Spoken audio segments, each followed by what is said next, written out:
In today's video, I'm going to teach you how to add a contact to an email sequence in ActiveCampaign.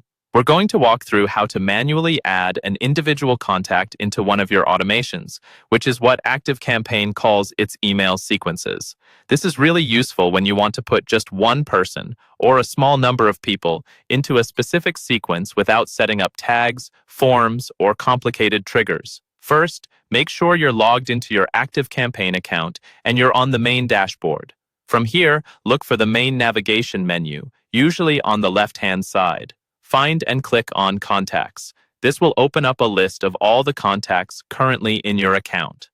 Once you're on the Contacts page, locate the specific contact you want to add to your email sequence. You can scroll through the list, or, to save time, use the search bar at the top to type in their name or email address. When you see the correct contact in the list, click directly on their name. This will open their individual contact profile, where you can see all of their details, activity, and any automations they're already in.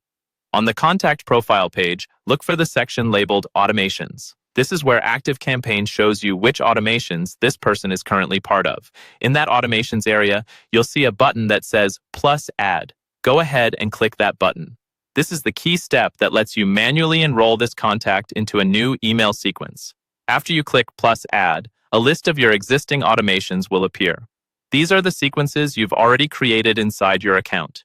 Carefully scroll through the list and select the specific automation or email sequence that you want this contact to join. It's a good idea to double-check that you're choosing the correct one, especially if you have several that are similarly named.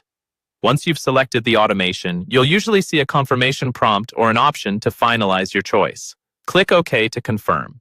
At this point, ActiveCampaign will immediately add that contact to the beginning of the chosen automation, and they'll start moving through the steps you've set up, such as receiving your welcome emails, follow-ups, or any other actions you've built into that sequence.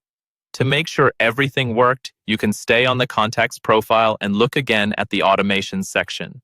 You should now see the name of the automation you just added. That's all there is to it.